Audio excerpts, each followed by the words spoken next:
The views, thoughts, and opinions expressed in this episode are that of the guest and host and do not necessarily reflect the values of sponsors or other associated organizations.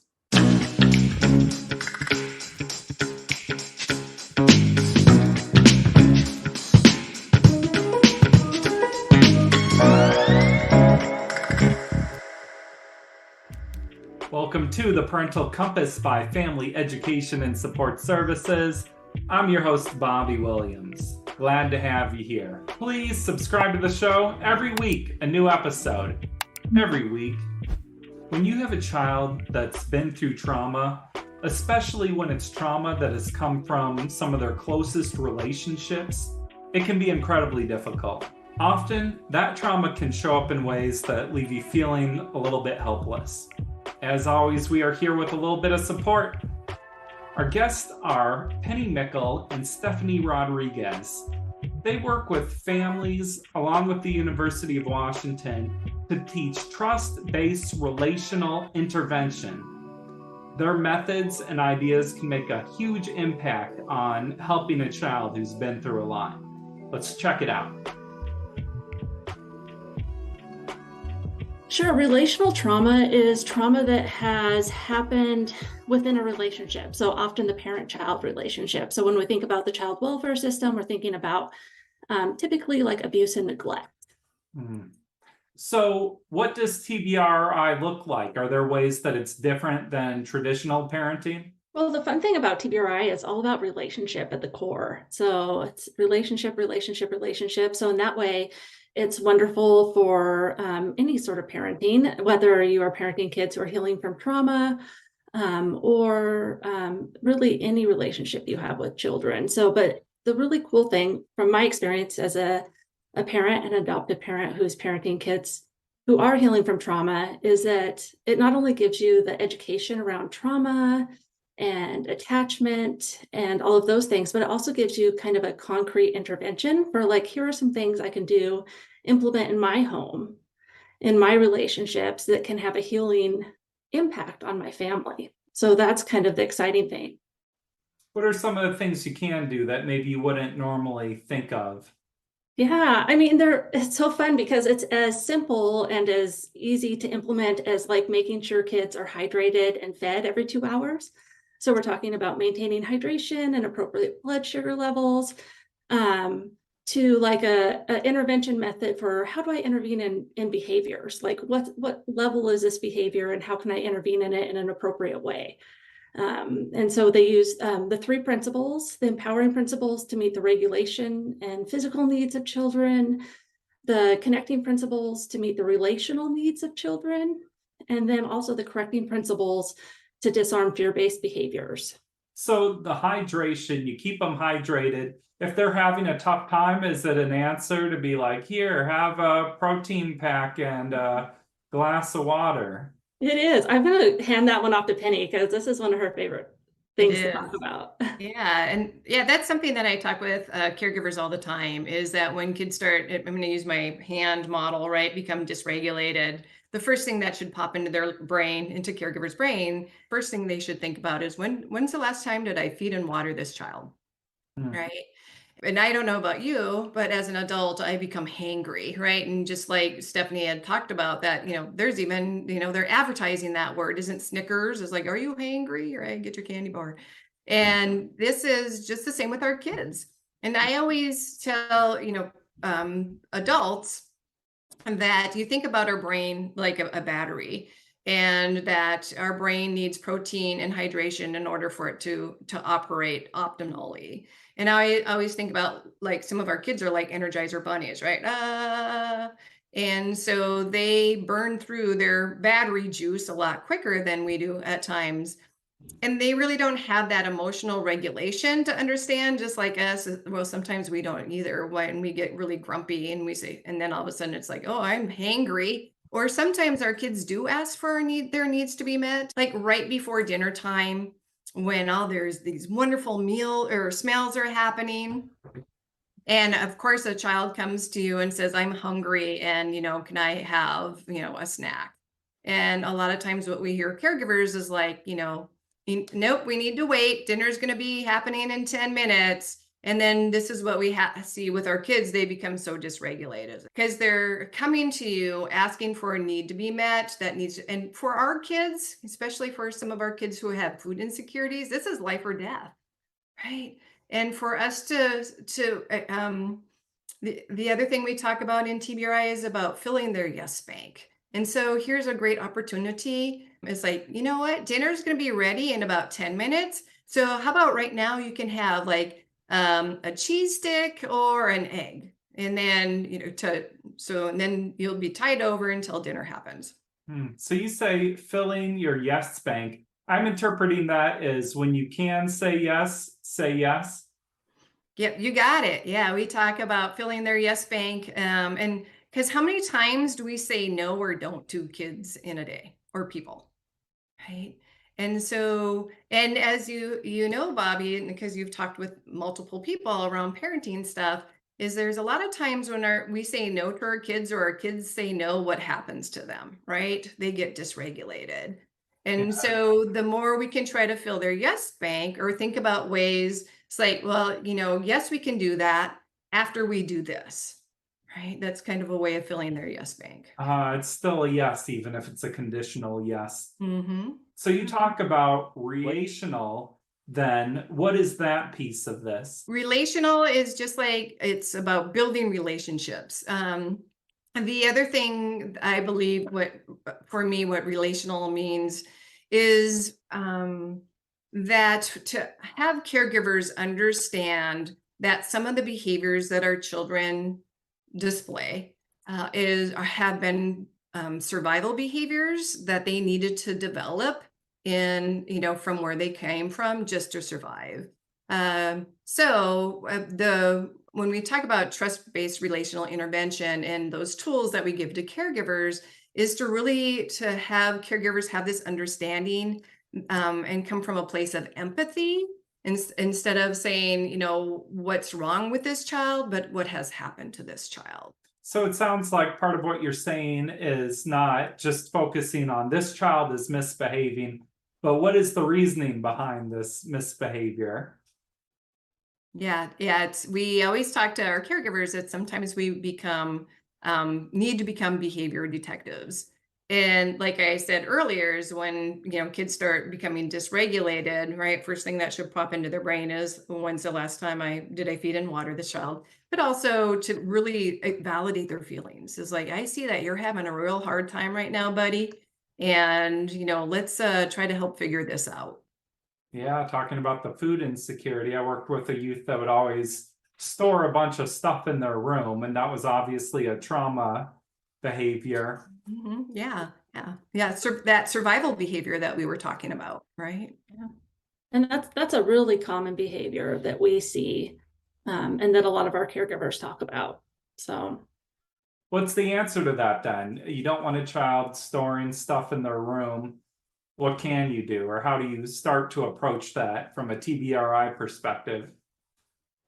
yeah, I mean, I think always we're thinking about building felt safety with the child, so helping them feel safe. And apparently food is an issue that they're not feeling safe around, that they're not sure that it's going to be there, even though we know as caregivers, right, that they're going to have access to food. Their experience has not taught them that. So depending on the situation, we might, in fact, allow the youth to keep food in their room. We might have to strategize with them around things like, how do we keep it in a way that doesn't contribute to ants or little furry friends? But so some caregivers have had good success with having like a box of foods that are like granola bars and things like that are wrapped for them. So we want to let them know how they can access food. And often some parents will have like a yes basket on maybe on their island or their counter where there's always food that kids can access. So giving them access to foods. Penny talked about even a great example of, maybe 10 minutes before dinner, all those smells really got a kiddo worried about food, right? And so they needed to have it right then. And so that was another way that you could meet that food need. Of course, it's going to take time, right? They're going to need to know over time that food is available to them. So I wouldn't expect it to be resolved right away, but you can start by building that felt safety with kiddos. It sounds like a core piece of this would be consistency and proving over time, like you're a safe person, you're not going to blow up. It seems like what you're talking about also ties into the fear piece. Can you expand on that a little bit? Penny talked a little bit about survival behaviors, right? And so a lot of our kids are coming from kind of a fear-based background where they weren't sure how adults were going to react, right? They weren't sure if they were going to be safe, that unsafe things and scary things had happened to them. So they're coming at things from a fear-based perspective. And consistency, you're right. Although we're not perfect parents, right? So another big thing about TBRI is if we do make a mistake, then we're going to repair. So understanding both that we want to provide consistency, and then at times we're going to need to also seek repair with our children. And so another tenet of TBRI is being playful and playing with our children, because play disarms fear, right? It's not possible to be playful and fearful at the same time. So that's a way we can connect with kiddos. That's also a way we can teach new skills through play. So there is that avenue as well for working around the fear-based behaviors. When I was working with foster families, something we talked with them about is kids are going to test you, and they're always testing. And it's okay if you fail those tests sometimes, because you're going to get another chance and another chance and another chance to try to get it right.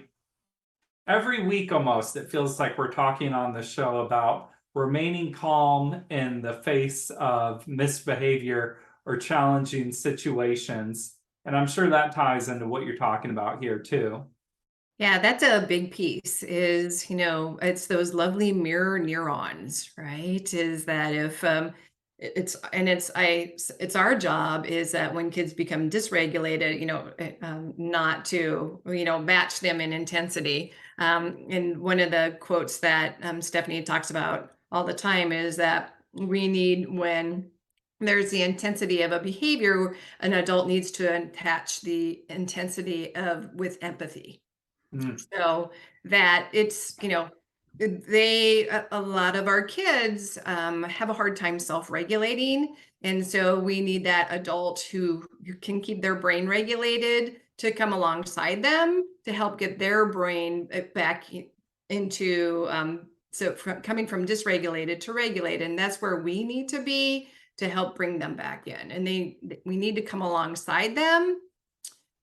And just even like when it's interesting, research shows that if we're breathing really slow, that if you're next to somebody that they start, their breathing slows down too. So it's kind of that we talk about in TBRI, we talk about matching behavior, and matching behavior means even mirroring.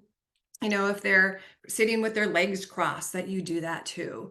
And it's kind of gives them that a message that we talk about in TBRI all the time is that seen, heard, and valued. That you are seen, heard, and give them a sense of agency. And the other thing we talk a lot about in TBRI is about allowing children to have their voice. And when you are sitting alongside of them and helping them regulate, we also talk about connection before correction, right? So we're making a connection. It's really about our brain reconnecting, and then talking to the child about, wow, that was a big emotion that what we went through. And it's like, how might we be able to deal with that differently? And another thing that we talk about in TBRI is about doing a redo and doing that playful engagement. It's like, you know what, that was really tough. How about why don't we do a redo and redo that and try something different? A lot of interesting ideas there. It makes me think about too, they say when you're hanging out with someone you like, you mirror their behaviors, or maybe part of how they talk or how they position themselves. So it seems like you're sending a message to the kid too, like, I like you. And you're kind of being the yin to their yang, like for how amped up they are, you're trying to be calm and counterbalance in a way. So say a child is having a total meltdown. Can you kind of walk us quickly through these steps? Like the kid is throwing something and just screaming. How do you intervene and what do you do? Just ABC. Yeah. So if we have a kiddo who's to that level, thinking about the TBRI intervention, that would really be a level 3 behavior, which means that we're just going to focus on calming down right now. Because whatever else, obviously we have a child who is dysregulated, kind of their thinking brain is not online, right? So we're not going to be able to do problem solving, for example, for a kiddo who's having a meltdown and throwing things. So we're just going to focus on calming, and hopefully, and some of the work that we'd want to do ahead is hopefully proactive. So we would know what things help them calm down, right? But some of the things Penny was talking about, like giving them opportunities for deep breathing, modeling that ourselves, coming alongside of them. So not like sending them away to time out, right? But bringing them with us so that we can co-regulate with them, which is an important tool to use as co-regulation. As humans, we regulate each other. So, and a lot of our kiddos didn't get that early on. So they need us there to deregulate that, or, to help them co-regulate. So we would work on regulation, keeping people safe until we could get the child calm enough to move into a level 2, which might be more like giving choices or compromises with the child, which are skills that we teach kids. Asking for compromises, making choices, things like that. And then the exciting thing to me about TBRI is that we would always aim after a behavioral episode to get back to level 1, which is playful engagement, right? So after we've regulated and moved forward, we would get back to playful engagement, which is a really important step. That's part of that reconnection, essentially. So we want to reconnect after behaviors as well. And what would playful engagement look like in that circumstance? Yeah, so it might just, and it doesn't have, you don't have to be like a comedian or a super funny person to do playful engagement. It's not easy for everybody, but it might just be a simple like, "Whew, we made it." You know what I mean? We made it through that. So I know for youth who've been through trauma, transitions can be really difficult. Are there any TBRI approaches to dealing with transitions? Definitely transitions are big for our kids. And so sometimes what we talk to caregivers about is even maybe having almost like a routine chart that these are the things that are going to happen for today.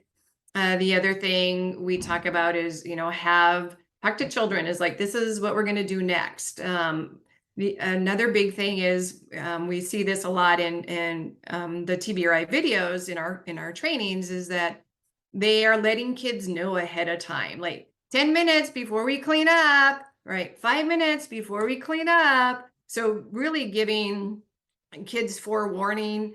It's like, this is what's going to happen like in the next 10 minutes. I was talking with a caregiver recently, and she had been a part of our book club. We do a book club called with the book, The Connected Child. And she shared with us that, usually the morning routine is kind of tough with her daughter. And she shared with us that after, reading this chapter in The Connected Child, is like, maybe just go in, touch, get connected with her in the morning, and like gave her back a rub and said, it looks like you're having a real hard time getting up this morning. You want to lay here? And then she offered her 2 choices, right? Do you want to lay here for 10 more minutes, or do you want to get up now? And the girl chose, 10 more minutes. And so she goes, okay, I'm going to 10 minutes, then it's time for us to get up. And she said, oh my goodness, it worked. And she said, the amazing thing about that is, look at how different the day started. Instead of their usual routine is like, it's time for you to get up now, right? And so it's just something as simple as that. It seems like it can have a huge impact. Do you have any closing thoughts you want to leave the audience with? Just how valuable connection is, and how valuable working on connection and attachment with your children can be, and how TBRI can provide tools to help you build that connection with your child. One of my fellow coworkers and TBRI practitioners said something really cool about TBRI, and I resonated with it, is that TBRI is something that helped her feel okay with who she was as a parent, and also helped her children feel okay with who she was as a parent. And I thought, wow, that's a simple statement, but really powerful. What it means about understanding about attachment and trauma, and having some tools to implement it can have an impact on your parenting. Thank you so much for being here today. Great. Thanks, Bobby. Yeah, thanks so much for having us. Thank you, Penny. Thank you, Stephanie. An honor to have you on. I hope you got a few takeaways from that. This has been the Parental Compass by Family Education and Support Services. I'm Bobby Williams. We'll see you next week. Peace.